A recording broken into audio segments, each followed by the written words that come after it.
Assalamualaikum warahmatullahi wabarakatuh. Nama saya Raffi Nugra Pratama Putra dengan NIM 241232054 kelas 2B. Di sini saya akan menjelaskan mengenai skema musikal karawitan. Pada skema musikal karawitan ini, yang pertama yaitu ada pada gamelan pelok salendro. Pada gamelan pelok salendro terdapat 3 gending yang saya ketahui, yaitu gending gurudugan, gending ayak-ayakan, dan gending rerenggongan.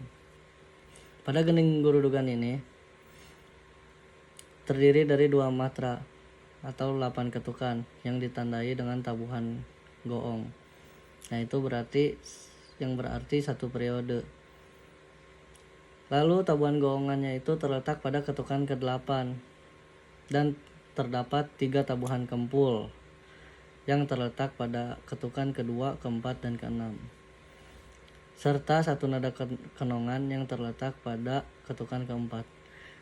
Konstruksi musikal pada bentuk gending gurudugan ini terdiri dari nada kenongan yang terletak pada ketukan keempat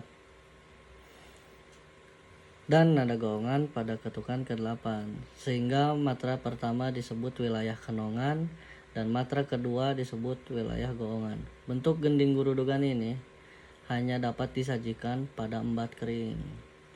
Lalu yang kedua ada bentuk gending ayak-ayakan.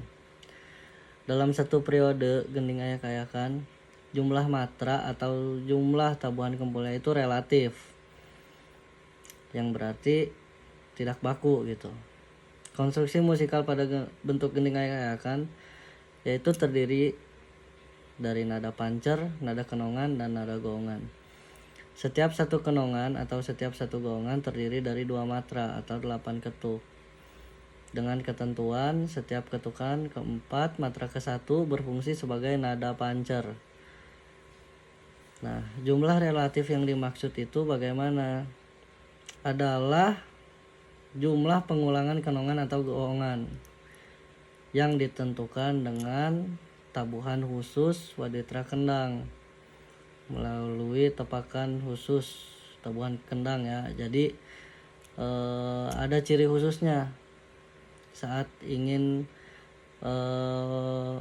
perpindahan antar bagian dari kenong ke goong atau untuk menyelesaikan satu periode itu, jadi ada tepakan khusus kendangnya. Jadi jumlah matranya itu dan jumlah tabuhan kenongan dan goongannya itu relatif. Nah, yang ketiga yaitu bentuk gending rerenggongan. Bentuk gending rerenggongan ini terdiri dari nada pancer, nada kenongan, dan nada goongan. Pada matra ke-1 itu disebut wilayah pancer, dan pada matra kedua itu disebut wilayah kenongan. Pada matra ketiga itu disebut wilayah pancer kedua, dan pada matra keempat itu disebut wilayah goongan. Nada pancer itu dibunyikan pada ketukan keempat dan ke-12. Nada kenongan itu dibunyikan pada ketukan ke-8 dan nada goongan itu dibunyikan pada ketukan ke-16. Nah, terdapat 5 tabuhan kempul pada satu periodenya, yaitu terdapat pada ketukan kedua, ke-6, ke-10, dan ke-14. Ke-16-nya goong. Nah, dan itu disebut satu periode. Selain itu, terdapat nada lain sebagai kelengkapan konstruksi bentuk gending rerenggongan ini, yaitu nada pengaget.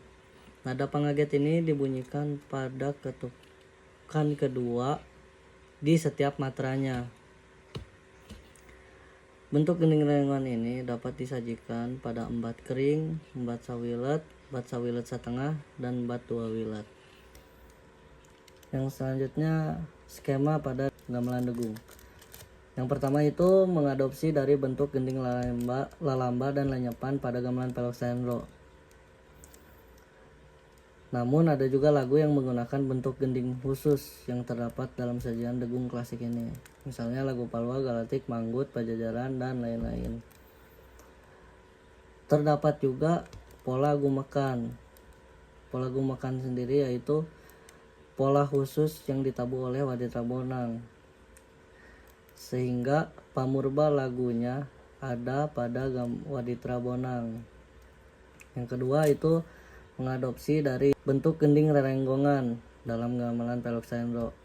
Kalau dalam lagu rerenggongannya, pamurba lagunya yaitu biasanya rebab dan vokal. Nah, kalau pada Dugong Kawih, pamurba lagunya yaitu suling dan vokal. Mirip seperti dalam bentuk gending rerenggongan, dan biasanya lagu-lagu yang dimainkan pada Dugong Kawih ini pun yaitu lagu-lagu yang diadopsi dari gamelan Pelok Saendro. Misalnya Kalangkang yang diadopsi dari gamelan Pelok Saendro dan bentuk gendingnya yaitu catrik. Selanjutnya skema pada Cianjuran. Nah, yang pertama itu ada mamaos. Jadi mamaos itu perjalanan ketukannya free metric atau tidak konstan, yang berarti tanwiletan. Alasannya yaitu karena di sana vokal yang berperan penting. Jadi jumlah matranya itu tidak terdapat matra bahkan di sana. Terus yang kedua bentuk penambih. Perjalanan ketukannya konstan. Bahkan ada beberapa repertoar yang mengambil dari lagu-lagu gamelan Pelok Saendro. Namun pada penambih juga tidak dapat dibakukan. Misalnya ada yang 8, 10 sampai 16 matra. Tembang Sunda setiap repertoarnya terdapat beberapa wanda, misalnya wanda pampantunan, jejemplangan, rancagan, dan wawayangan.